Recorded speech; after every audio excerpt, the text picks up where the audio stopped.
Bonjour tout le monde, bienvenue à cette capsule sur les proverbes. Bonjour, comment ça va ce matin? Matin un peu pluvieux sur la côte nord, mais une belle journée, un beau lundi matin. Alors aujourd'hui, les amis, on est rendu dans Proverbes chapitre 24 et on commence aujourd'hui avec le verset 1. Alors Julie, si vous voulez nous commencer à lire ça, s'il te plaît, ce serait génial. Le verset 1 qui dit ne porte pas envie aux hommes méchants et ne désire pas être avec eux,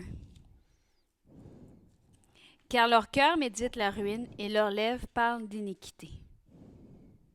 C'est intéressant dans le premier verset de ce chapitre, les deux premiers versets qui vont ensemble grâce à la conjonction de coordination, car Ça fait longtemps qu'on n'a pas parlé de conjonction de coordination. c'est ça, fallait que j'en parle là. T'as bien fait. Et le et, hein, il y a et car et. On Mais voit vraiment O que c'est est lié. donc carniard. Ce qui est intéressant, c'est fait pas juste ne pas porter envie, ne désire même pas être avec eux, que tes désirs se portent ailleurs. Ouais. Ça, c'est une. Parce que les mauvaises compagnies corrompent les bonnes mœurs, Paul le rappelle. Et donc, si tu te tiens avec les sots, ben, tu vas devenir sot. Si tu te tiens avec les méchants, tu vas devenir méchant.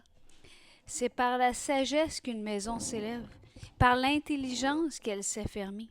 C'est par la science que les chambres se remplissent de tous les biens précieux et agréables. Un homme sage est plein de force, et celui qui a de la science affermit sa vigueur. Car tu feras la guerre avec prudence, et le salut est dans le grand nombre de conseillers. La sagesse est trop élevée pour l'insensé, et ne s'ouvrira pas à la porte, et n'ouvrira pas la bouche à la porte. Donc, on voit vraiment les versets 3, 4, 5, 6 qui contrastent avec les versets 1 et 2. Absolument. Dans les deux premiers versets, on disait, garde, porte pas envie aux méchants, leur cœur médite la ruine, ils vont parler d'iniquité. Hmm. Mais rappelle-toi au lieu que l'inverse, la sagesse, l'intelligence, la science, ça va amener les biens précieux, agréables, ça va amener la force, ça va amener de la vigueur, ça va amener de la sagesse et même le salut dans la guerre parce que tu vas pouvoir la faire avec prudence, parce que tu vas aller chercher les conseils. Les conseillers, des bons conseillers. Alors, la sagesse est trop élevée pour l'insensé. Il n'ouvrira pas la bouche à la porte. Et quand on parle d'ouvrir la bouche à la porte, ben c'est là que c'est à la porte des villes que les grandes décisions souvent se faisaient par rapport à la ville. C'est une façon de dire, ben, au conseil municipal, mettons. T'sais. Euh, Tu n'ouvriras pas la bouche au conseil municipal, mais en tout cas, même s'il l'ouvre, les gens ne l'écouteront pas. Ensuite de ça, celui qui médite de faire le mal s'appelle un homme plein de malice. La pensée de la folie n'est que péché, et le moqueur est en abomination parmi les hommes. On a vu que euh, la moquerie, c'est pas juste une abomination parmi les hommes, c'est aussi devant Dieu. Hein?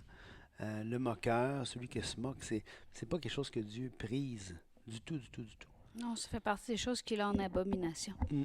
Si tu faiblis au jour de la détresse, ta force n'est que détresse. Ici, on a un beau contraste parce qu'on a vu qu'un homme sage est plein de force. Donc, quand il vient une adversité, si tu fléchis, ben, c'est ce que tu pensais être fort, finalement, ne l'était pas. Mais c'est l'épreuve qui l'a révélé, c'est l'épreuve qui l'a démontré comme tel. Je veux dire, tu peux conduire sur une route tant que tu veux, mais c'est quand tu freines que tu vois si tes freins marchent. Hein? Si tu freines, puis tu continues à rouler, ou peut-être que la chaussée est glacée, mais c'est l'épreuve qui démontre si ta conduite était prudente ou pas, si ton auto est en règle ou pas. Euh, D'ailleurs, dans Hébreu, une petite seconde. Pas de problème.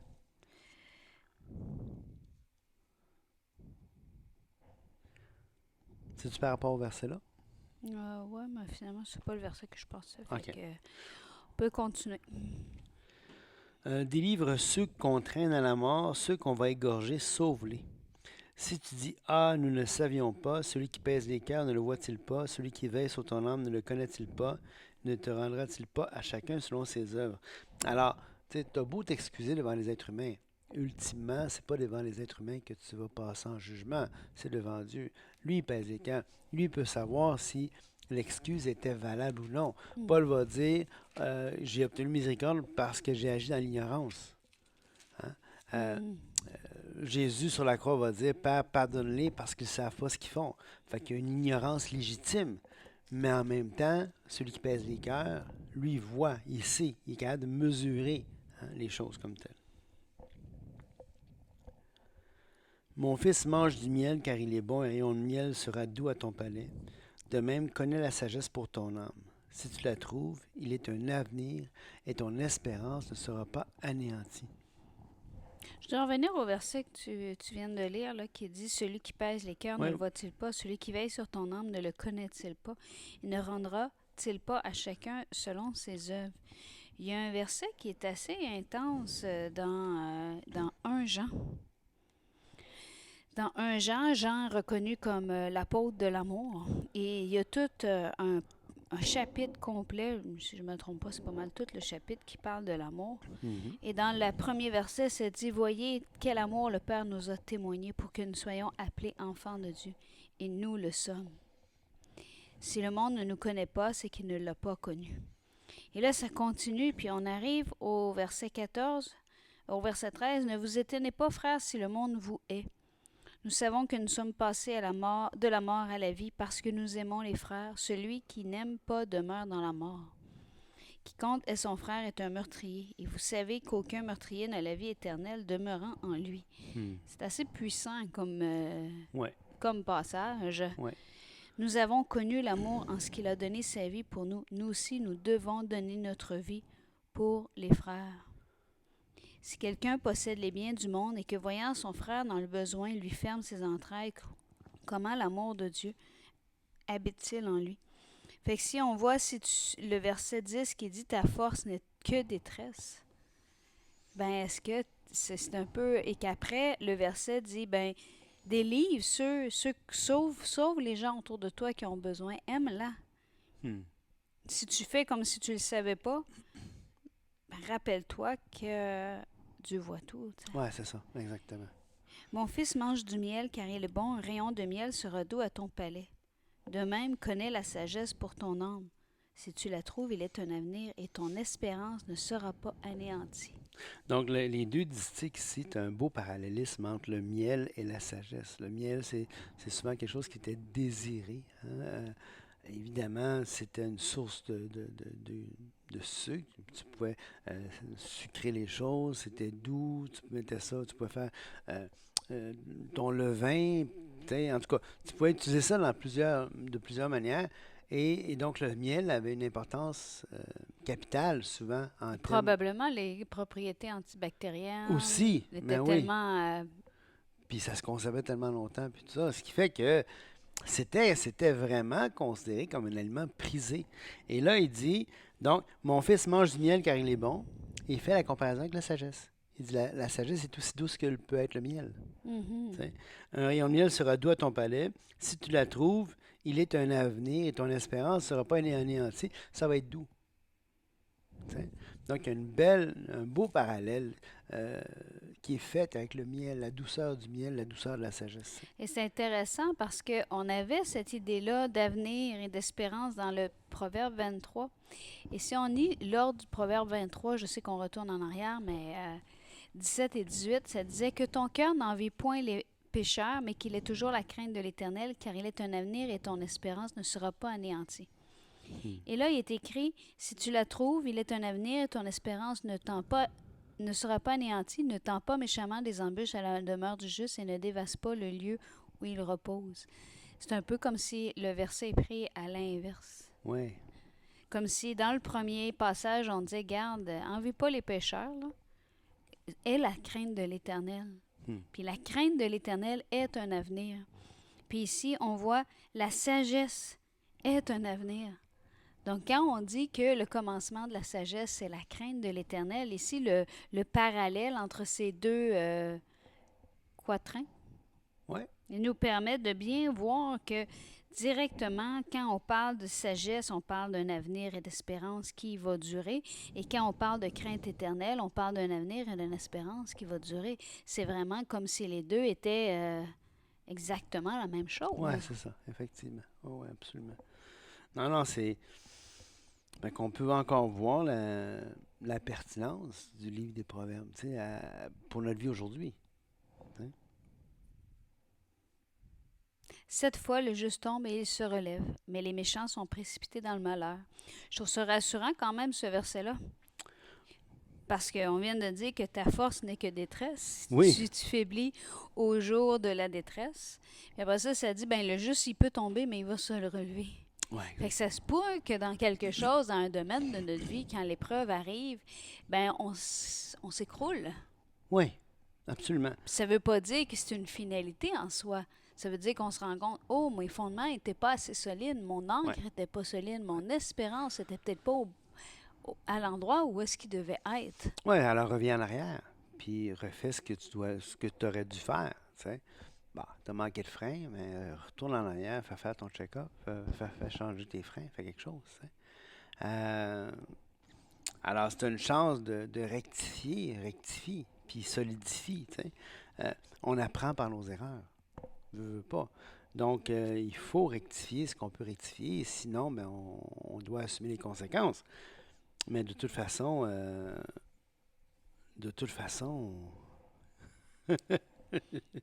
on doit vivre avec ça, tu sais. Et ça continue en disant, ne te réjouis pas de la chute de ton ennemi, et que ton cœur ne soit pas dans l'allégresse quand il chancelle, de peur que l'Éternel ne le voie et que cela ne lui déplaise, Hmm. et qu'il ne détourne de lui sa colère. Ne t'irrite pas à cause de ceux qui font le mal, ne porte pas envie aux méchants. Et on voit encore la même idée que dans le premier verset, ne porte pas envie aux hommes méchants, car il n'y a point d'avenir pour celui qui fait le mal. La lampe des méchants s'éteint. Ça, avez-vous vu qu'est-ce qui était écrit au verset 17-18? Ne te réjouis pas de la chute de ton ennemi et que ton cœur ne soit pas dans l'allégresse quand il chancelle. De peur que l'Éternel ne le voie et que cela ne lui déplaise et qu'il détourne de lui sa colère.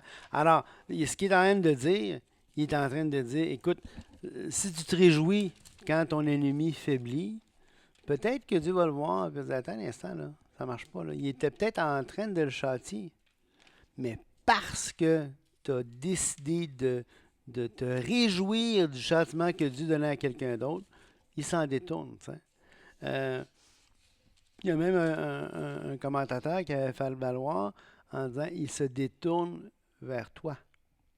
Alors, il te donne ce qu'il avait prévu de donner à l'autre.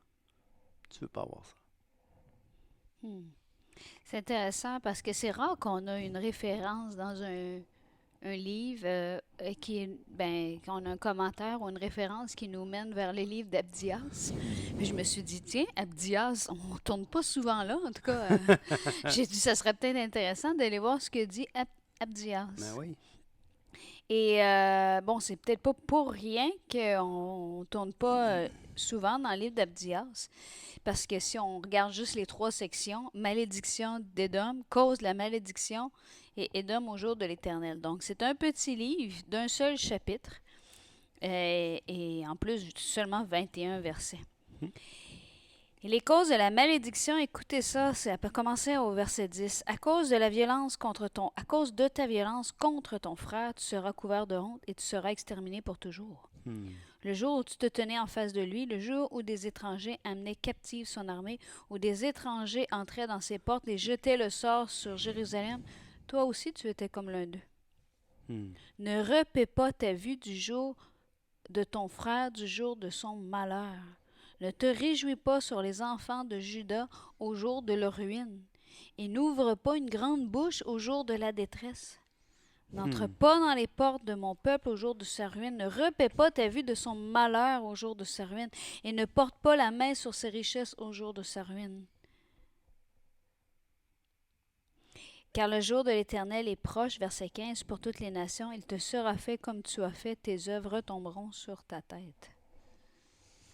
Donc, je pense que le commentateur qui dit que si tu te réjouis, ben fais attention parce qu'un jour, Ça peut te revenir dessus. ça veut te revenir dessus. Parce que Absolument. on l'a vu, cette fois, le juste tombe et il se relève. Peut-être qu'aujourd'hui, c'est pas moi qui est tombé, Mm. c'est mon ennemi. Mon ennemi, pour quelle raison il est mon ennemi? Est-ce que Déjà. Déjà, il faut poser la question. Tu sais. Puis c'est une raison légitime. C'est quoi? Tu sais. Mm. Puis, et que ton cœur ne soit pas dans l'allégresse quand il chancelle de peur que l'Éternel ne le voie et que cela ne lui déplaise. Tu sais, S- Dieu, on voit dans l'Écriture, partout dans les psaumes, on voit ça, Jésus va en parler. On a le droit de demander vengeance à l'Éternel. Mm. Tu sais, quand il se passe quelque chose, quand il y a des injustices qui se passent, quand il y a il y a des coups bas, il y a de la fourberie, il y a des choses par en arrière qui se font, tu as le droit de demander justice à l'Éternel. Tu sais. Mais quand Dieu agit, quand Dieu rend justice, moi, je trouve jamais ça plaisant. Moi, là, quand je vois Dieu qui châtie quelqu'un, j'ai eu beau prier pour la justice. Ça me réjouit pas. Pas en tout, pas en tout, pas en tout. Ça m'attriste. Tu sais. Autant j'avais besoin que Dieu agisse, autant quand Mhm. je vois l'action de Dieu sur la personne, ça, tu sais, c'est triste quand même. Tu sais, c'est triste parce que la personne, euh, la miséricorde de Dieu était à une décision, c'est à un choix. Tu Mm. sais. Mais c'est ça qui brise le cœur, tu sais, qu'il n'a pas saisi cette décision-là, il n'a pas saisi ce choix-là. Tu sais. Ouais, puis ce qui est impressionnant, c'est que là, on parle d'un ennemi. On parle que l'Éternel agit, OK? Il fait la chute de ton ennemi. Puis là, il faut se rappeler qu'est-ce que la Bible enseigne de ce que nous, on doit faire. Ouais. Puis là, je pense que tu l'as d'ailleurs ouvert. Là. Si ton ennemi a faim, donne-lui du pain à manger. S'il a soif, donne-lui de l'eau Ben à oui, c'est ça, boire. exactement. Et qui sait si il n'a pas faim, justement, qui sait s'il n'a pas soif par jugement de Dieu, tu Mhm. sais. Mais Ça va être encore pire pour lui de savoir que c'est son ennemi Ben oui, qui c'est lui ça. donne à boire. Et c'est ce que le texte dit. Oui, car ce sont des charbons ardents que tu amasses sur sa tête et l'Éternel te récompensera. Mais ça ne veut pas dire de le faire pour ramasser des charbons. Non. Ça, c'est la même chose que te réjouir du fait qu'il souffre. Mm. Tu es en train de dire, regarde, je vais te donner à boire parce que tu vas souffrir encore plus. Tu sais. C'est pas ça. Attention, l'Éternel sonde le cœur. Mm. C'est ce que le texte nous dit dans les Proverbes. Hein. On a vu tantôt, là.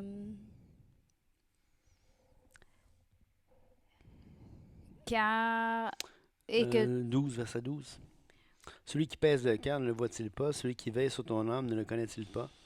Donc, Dieu pèse les cœurs. Tu sais. Hmm. Euh, donc, Et on arrive finalement au verset 20 qui nous dit car il n'y a point d'avenir pour celui qui fait le mal, la lampe des méchants s'éteint. on voit que là, souvent que la lampe, c'est on a vu ça à quelques reprises dans les proverbes, hein, que euh, c'est une métaphore pour parler de la vie de quelqu'un, l'âme de quelqu'un, la vie de quelqu'un. Tu sais. Fait que finalement, ce qui est intéressant, c'est que le passage 17, 18, 19, non, 17 et 18, ça veut pas dire que que ton ennemi, c'est un méchant. Ah, absolument. Parce qu'on voit juste avant, le juste tombe, il se relève. Oui. Puis on voit que les méchants sont précipités dans le malheur. On a parlé de la correction, on a parlé de toutes ces des réprimandes de l'Éternel que Dieu veut nous ramener sur la bonne voie. Et parfois, ben c'est nous qui a besoin d'être ramenés. Des fois, c'est des gens, ça peut être un juste, ça peut être un méchant. Mais une chose est sûre, il n'y a point d'avenir pour celui qui fait le mal. Oui, c'est ça. Exactement. Au bout de son chemin, il n'y a plus de lumière. Oui. Mon fils craint l'Éternel et le roi ne te mêle pas avec les hommes remuants. Encore une fois, tiens-toi pas en mauvaise compagnie. Désire même pas, hein, verset 1. Ne porte pas envie aux hommes méchants, ne désire pas être avec eux. Alors ne te mêle pas avec les hommes remuants. T'sais. Le mot remuant, je vais aller voir c'est quoi, ça m'intrigue. Là, on est au verset C'est quelqu'un qui a des 21. verres. Hein? C'est quelqu'un qui a des verres. Vache. Oh, zut. Ne pas boire son chocolat chaud en riant. Heureusement, j'avais un petit torchon juste à portée. Ouf, ça a failli tomber dans ma Bible. Bon, d'accord. Ça sent bon. Quelqu'un qui est changeant. Ne te mêle pas avec quelqu'un qui est changeant. Tu sais, Qui va de gauche à droite, qui va de droite. gauche à droite, qui cloche, tu sais, un petit peu comme Élie va dire, jusqu'à quand clocherez-vous de gauche à droite, tu sais. Mets-toi pas avec quelqu'un qui est inconstant, qui se mêle pas, qui est tout le temps vacillant, tu sais. Car soudain leur ruine surgira, et qui connaît les châtiments des uns et des autres? Parce que là, on parle d'une troupe là, avec les hommes remuants. Ouais. Voici encore ce qui vient des sages. Il n'est pas bon dans les jugements d'avoir égard aux personnes. Celui qui dit aux méchants, tu es juste, les peuples maudissent, les nations le maudissent, mais ceux qui le châtient s'en trouvent bien. Le bonheur vient sur eux comme une bénédiction.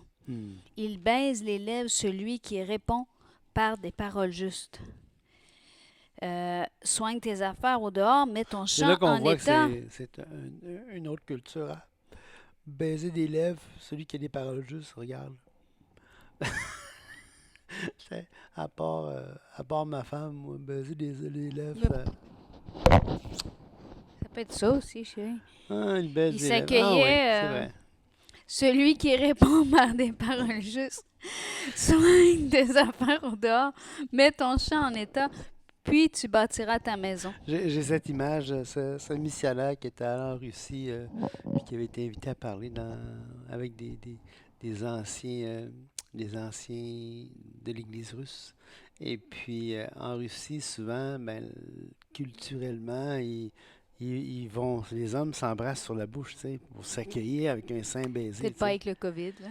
Puis, le missionnaire arrive là, lui, il n'était pas au fait de cette particularité culturelle. Et là, il y a, c'est surtout les anciens, là, les personnes, les aînés. Alors lui, il était tellement content de voir cet homme-là venir dans son église qu'il pogne. Alors, mouah! Un gros bec sur la bouche, toi. une autre réalité culturelle. Même moi qui étais assez flexible au niveau culturel, je pense que j'aurais trouvé ça très, très difficile. T'aimes mieux le front, hein? Ouais, ça ne me dérange pas le front. Donc, on va continuer là, ce petit aparté historique, culturel, missionnaire. Ouais. Ne témoigne pas à la légère contre ton prochain. Voudrais-tu tromper par tes lèvres? Ne dis pas, je lui ferai comme il m'a fait. Je rendrai à chacun selon ses œuvres. C'est intéressant, tout le passage qu'on vient de lire. Là, on voit la première chose qu'il dit, ils viennent de parler de châtiment, les uns les autres. Puis après ça, ils parlent, voici combien encore ce qui vient des sages. Il ne faut pas avoir égard aux personnes. Le méchant, il est méchant. Le juste est juste. Celui qui châtie, le méchant s'en trouve bien. Et là, celui qui répond par des paroles justes. Puis après ça, au verset 28, ne témoigne pas à la légère contre ton prochain. Voudrais-tu tromper par tes lèvres? Exactement. Donc, il y a comme un beau parallèle que tu n'as pas pu voir parce que c'était trop traumatisé. Là. Mais écoute, ça dit, celui qui répond par des paroles justes, il baise les lèvres. Ne témoigne pas à la légère. Voudrais-tu tromper par tes lèvres? Par tes lèvres. C'est vrai que c'est beau. C'est un beau, c'est très beau, là. Ouais. Puis ça dit vraiment, soigne tes affaires au dehors, mets ton champ en état, puis tu bâtiras ta maison. Ça me rappelle une situation, hein. Tu sais, c'était quelqu'un qui courtisait quelqu'un d'autre, puis à ce moment-là, pendant que cette personne-là courtisait, elle était dans un moment de sa vie où est-ce qu'elle elle pointait plutôt son doigt, son poing vers Dieu plutôt qu'élever les mains vers Dieu. Et l'homme était intéressé par la jeune fille et la jeune fille a dit à l'homme, ben, garde, retombe en amour avec ton Dieu d'abord. On va taire les noms. Soigne tes affaires au dehors. Mets ton champ en état, puis tu bâtiras ta maison. Oui, et on bâtit notre maison. Donc... Mais c'est un beau verset. C'est un beau verset parce qu'il faut se rappeler, tu ne peux pas bâtir une maison avec quelqu'un.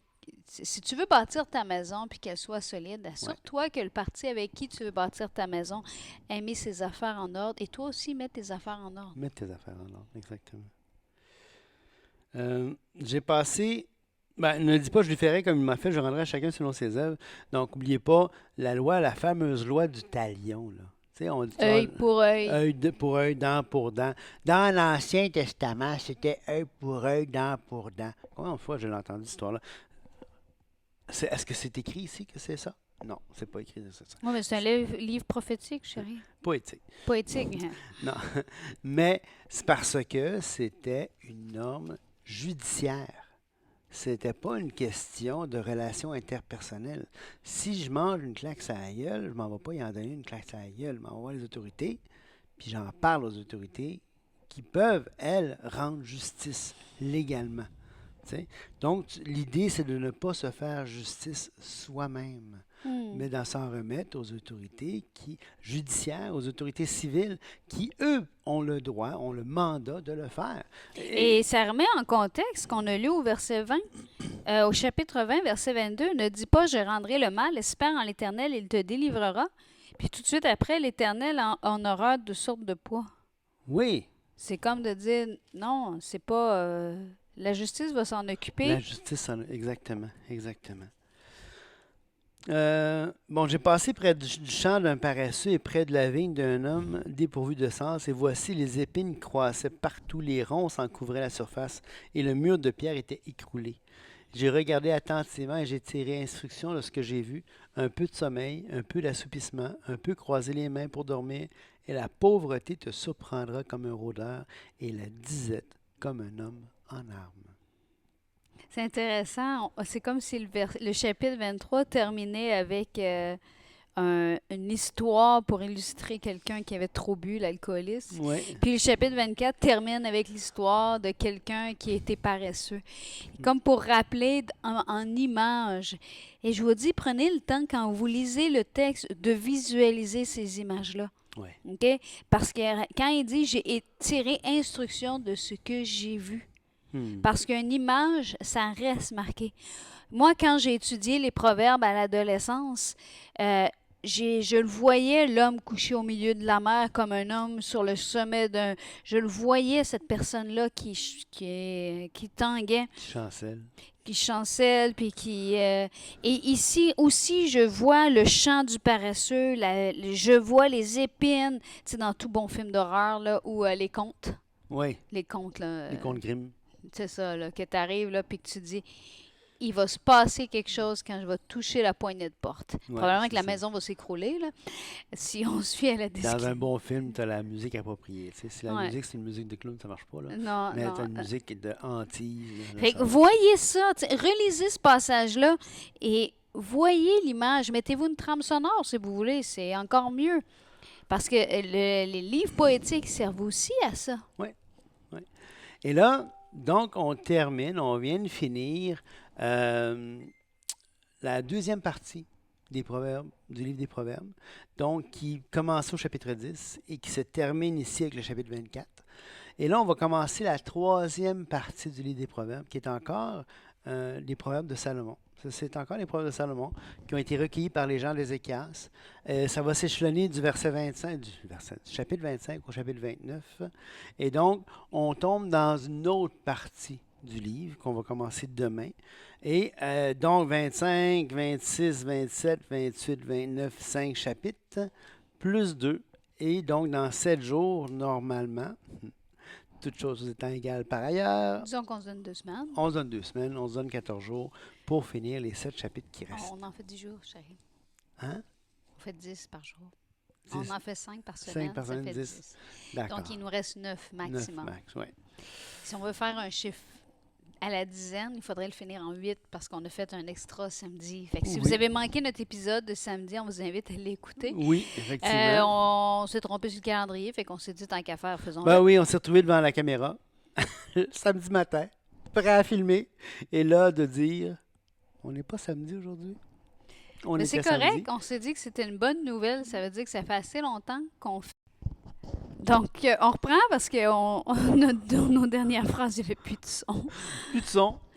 Donc, ce que je disais, c'est que c'était bon signe finalement parce que ça veut dire qu'on a développé une bonne Une routine. belle routine d'étudier la parole ensemble, puis d'avoir du plaisir en étudiant les Écritures. Donc, sur ce, on vous souhaite une magnifique semaine en ce beau lundi pluvieux. Alors, au revoir.